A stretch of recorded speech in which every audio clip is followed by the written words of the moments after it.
what country could be a mediator if the further negotiations occur. India, I'm in contact with my. बड़ी खबर आ रही है, रूस के राष्ट्रपति व्लादिमीर पुतिन ने कहा है कि भारत, चीन और ब्राजील ये 3 ऐसे देश हैं जो यूक्रेन पर संभावित शांति वार्ता में मध्यस्थता कर सकते हैं। राष्ट्रपति पुतिन का बहुत बड़ा बयान, यूक्रेन के साथ शांति वार्ता को पुतिन तैयार हैं।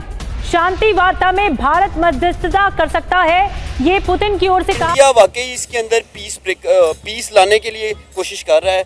एस जो उनके विजिट्स हैं वो कोई आम विजिट्स नहीं थे।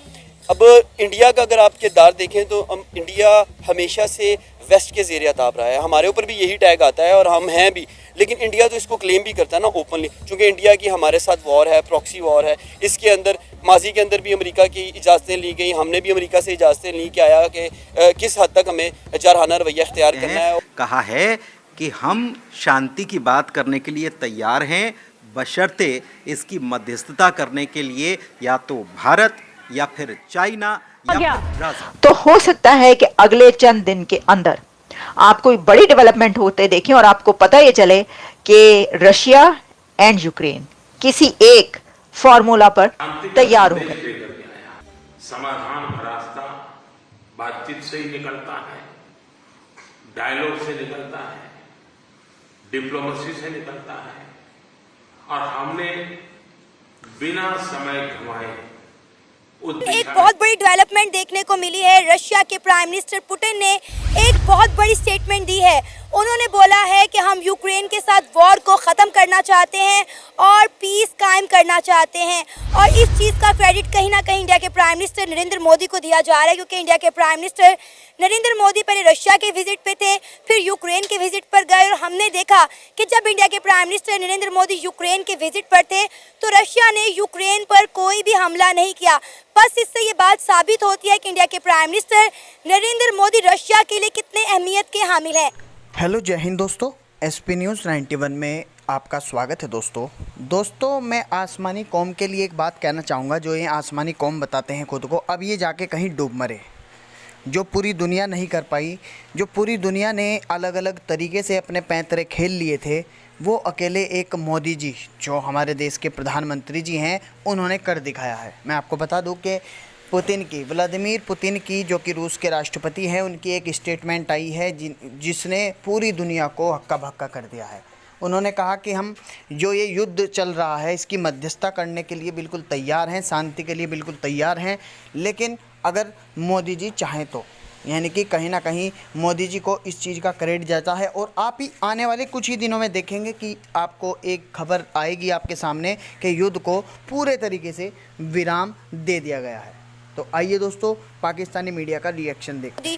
यूक्रेन के विजिट पे थे तो रशिया ने यूक्रेन पर कोई भी हमला नहीं किया। इससे ये फील होता है कि किस तरह यूक्रेन और रशिया इंडिया के प्राइम मिनिस्टर नरेंद्र मोदी को ऑन करते हैं। देखिए, बेसिकली ये तो एक हिस्टोरिकल चीज़ है कि इंडिया हमेशा से रशिया के ब्लॉक में रहा, चाहे सोवियत यूनियन हो, जबकि हम लोग जो पाकिस्तान थे कभी सीटों में कभी सेंटों में अमेरिकन ब्लॉक के अंदर रहे हैं। तो रशिया और इंडिया हमेशा एक दूसरे का रिगार्ड करते हैं, और रशिया की तरफ से अमेरिका को हमेशा अभी फ्यूल में जैसे देखा उसके बाद में इंतहाई ज़्यादा सब्सिडी दी गई। फिर वो उनकी आर्म्स डील और उनके जो जेट्स हैं, फाइटर जेट्स, तो इनकी बिजनेस डील्स चलती रहती हैं, क्योंकि इनका ब्लॉक एक है। इंडिया और रशिया को एक दूसरे की ज़रूरत है। इंडिया की मार्केट 1.5 अरब लोगों की मार्केट है। हर कोई जो भी दुनिया की इकॉनमी है वो ये चाहता है कि उसकी जो एक्सपोर्ट है, उसका प्रोडक्ट बन रहा है वो इंडिया की मार्केट के अंदर जाए। तो जाहिर बात है उनका और इसमें कोई ना कोई रोल तो हो सकता है। इकोनॉमिकल वाइज देखी जाए, दुनिया में आजकल उसी की सुनी जाती है जिसकी इकोनॉमी तगड़ी है। ये वो जंगो जदल का ना दौर है कि जिसके पास हथियार ज़्यादा हो वही आगे आए, या जिसके पास कोई और चीज़ या इंटेलेक्चुअल जिसके पास ज़्यादा हो वो ज़्यादा आए। आजकल का दौर ये है कि जिस मुल्क की इकोनॉमी स्ट्रॉन्ग है, चाहे वो जापान जैसा मुल्क है जिसकी कोई आर्मी नहीं है लेकिन उसकी एक इंटरनेशनल स्टैंडिंग है, इसी तरह इंडिया ने चूँकि अपनी इकोनॉमी एक फ्री इकोनॉमी की मॉडल पे रखी है 90s की दिहाई से लेकर अभी तक, तो वहाँ पे इन्वेस्टर्स आ रहे हैं। हर बंदा अभी आपने देखा कि फेसबुक ने अपना हांगकांग से जो उनका वो डाटा सेंटर था वो उठा के उन्होंने इंडिया की सिटी गुजरात के अंदर किया है। तो हर दुनिया का बड़ा से बड़ा जो ट्रेड जो लोग कर रहे हैं, उनकी कोशिश ये है कि वो इंडियन मार्केट को कैप्चर करें। तो जाहिर बात है ये हो सकता है, उनका रोल हो सकता है। अब ये देखें कि इंडिया के रशिया के साथ ताल्लुकात कितने ज़बरदस्त हैं। आपको याद होगा जब यूक्रेन और रशिया की वॉर स्टार्ट हुई थी तो अमेरिका ने इंडिया को मना किया था कि आपने रशिया से क्रूड ऑयल नहीं लेना, लेकिन इंडिया के जो फॉरेन मिनिस्टर हैं उन्होंने अमेरिका को शटअप कॉल दे दी थी थी और रशिया से इतना क्रूड ऑयल खरीदा कि इंडिया और रशिया ट्रेडिंग पार्टनर बन गए। बिल्कुल ऐसी इंडियन फॉरेन मिनिस्टर जो थे जयशंकर नाम है मेरे ख्याल में उनका, उन्होंने जब ये बात की उन्होंने ये कहा कि अमेरिका कौन होता है हमारे मामला में दखल अंदाजी करने वाला। लेकिन बात अब ये है कि अगर यही कोई हमारे जैसा मुल्क या कोई और मुल्क बात करता तो अमेरिका उसकी पहले एड बंद करता और उसको घुटनों के बल के ऊपर लाकर खड़ा कर देता। लेकिन बात फिर वही है जो मैंने पहले कही कि इंडिया की मार्केट को की पूरी दुनिया को जरूरत है, चाहे वो अमेरिका हो चाहे वो रशिया हो, तो वो इंडिया को किसी भी सूरत अपने आप से लैदा नहीं कर सकते। और देखिए पाकिस्तान भी बड़े लंबे अरसे से कोशिश कर रहा है कि किस तरह रशिया से है क्रूड ऑयल ले सके, लेकिन हम वो लेने में नाकामयाब हो रहे हैं। पहले पाकिस्तान के जो प्राइम मिनिस्टर थे इमरान खान साहब, उनके दौरे हुकूमत में भी हमें सुनने को मिला कि हम रशिया से क्रूड ऑयल खरीदने जा रहे हैं, लेकिन वो भी नाकाम हो गया। उसके बाद भी हम जो नई हुकूमत आई मुस्लिम लीग नून की, तब भी हमें सुनने को मिला कि रशिया के साथ हम डील करने जा रहे हैं, ऑयल लेने जा रहे हैं, लेकिन कुछ भी नहीं हुआ। देखिए इसमें बात सबसे जो प्रॉब्लम पाकिस्तान का है वो ये है कि हमारी जो स्टेट लेवल की पॉलिसीज़ हैं उनमें बहुत ज़्यादा अनसर्टेनिटी है। ठीक है, जैसी हुकूमत बदलती है हमारी फॉरेन पॉलिसी बदल जाती है। कभी हम अमेरिका के ब्लॉक में चले जाते हैं, कभी हमारा दिल करता नहीं यार रशिया जो है उससे हमारा बॉर्डर मिलता है ताजिकिस्तान वाली साइड से, तो हमें उसके पास जाना चाहिए। कभी हम चाइना के पास चले जाते हैं। तो बात ये होती है कि जब आप सबको खुश रखना चाहें तो कोई आपसे खुश नहीं हो सकता। तो हमारी बेसिकली फॉरेन पॉलिसी को एक सर्टेनिटी की ज़रूरत है, एक पूरे प्लान की ज़रूरत है कि जो एक 15 साल का या 20 साल का प्लान हो कि पाकिस्तान इस ब्लॉक में जाना है, उसके प्रोज भी पता हो आपको, उसके कॉन्स भी आपको पता हो। तो मसला हमारा ये है कि हम सर्टेन ही नहीं है हमने किसके साथ जाना है। तो इसीलिए अब रशिया हमारे से इसलिए नहीं डील करता कि भाई हमारा कब मूड बदल जाए, हम कहें जी नहीं जी हमें आज चाइना ज़्यादा पसंद है हम उधर चले जाएं, उनको कहें नहीं जी अब अमेरिका हमें ज़्यादा पैसा दे रहा हम उधर चले जाएं। तो बेसिक इशू आपकी फॉरेन पॉलिसी के अंदर जो ये अनसर्टेनिटी है इसका है। और अब आप ये देखें कि इंडिया की फॉरेन पॉलिसी कितनी कमाल की है कि वो यूक्रेन के साथ भी बना कर रखे हुए हैं, वो रशिया का विजिट भी कर रहे हैं, रशिया के साथ ट्रेड भी कर रहे हैं और अमेरिका भी वो जा रहे हैं।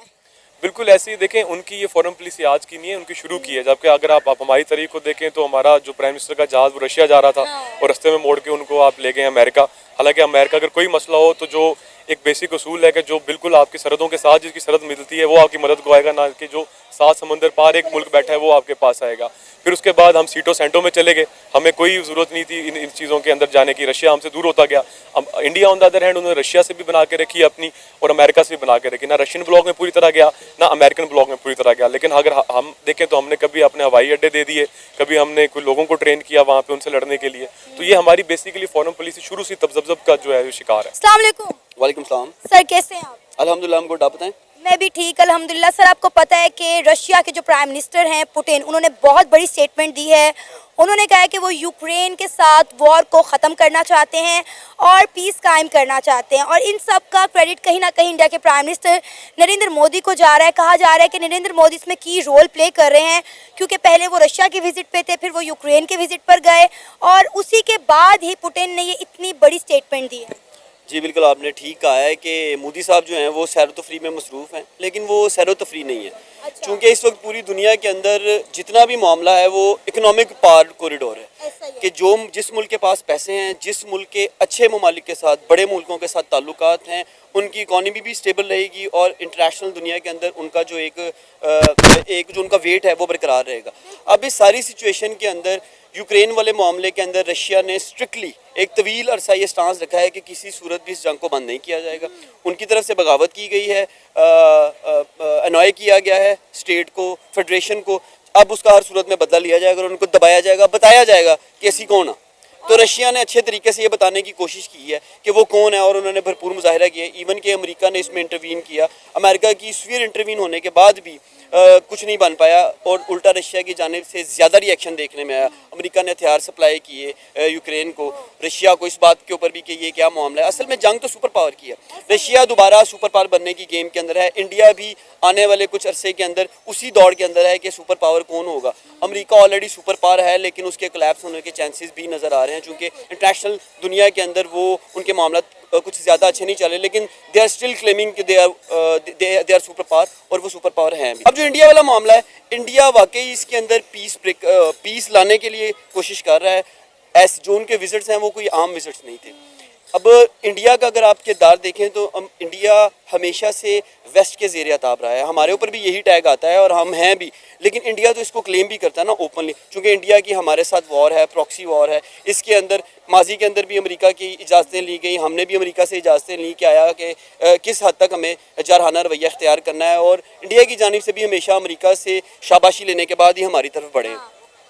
तो इस सारे मैटर के अंदर अमेरिका की तरफ से भी शायद इनको आगे करने की कोशिश की गई है कि मोदी साहब आगे बढ़ें और इस मामले को अपने तरीके से निपटाएं, ताकि किसी सूरत से यूक्रेन जो है उसके अंदर जंग बंदी हो, चूँकि वहाँ पे बहुत बड़ी तादाद के अंदर लोगों का जानी और माली नुकसान हुआ है। और बीइंग अ ह्यूमन बीइंग मैं भी ये चाहता हूँ कि वहाँ पर किसी तरह जंग रुके, और चूंकि उस जंग की वजह से पूरी दुनिया के ऊपर जो इकोनॉमी के अंदर फ़र्क नज़र आया, पाकिस्तान के भी हालात बुरे हुए, इंडिया में, अमेरिका में महंगाई बहुत ज़्यादा बढ़ी, क्रूड ऑयल की जो कीमतें हैं उसमें बहुत ज़्यादा मसाइल आए, रशिया से पेट्रोल ख़रीदने वाले जो मुल्क थे उनको बहुत ज़्यादा सामना हुआ, अमेरिका की जानिब से बंदिशें लगाई गई, थ्रेट किया गया कि जो इनके साथ ट्रेड करेगा रशिया के साथ हम उन्हें दबाएंगे या उनके साथ अपने मामलात नहीं चलाएंगे। लेकिन इंडिया तो नहीं दबा बुरहान, इंडिया को अमेरिका ने मना किया था कि आपने रशिया से क्रूड ऑयल नहीं लेना, लेकिन इंडिया ने नहीं सुनी, उनकी इतना क्रूड ऑयल खरीदा रशिया से कि दोनों ट्रेडिंग पार्टनर बन गए हैं। देखिए, ट्रेडिंग पार्टनर नहीं बने, वो उनकी रीढ़ की हड्डी बन गए हैं। अगर मैं ऐसा कहूँ कि रशिया इस वक्त इंडिया की इकोनॉमी को चलाने के लिए वो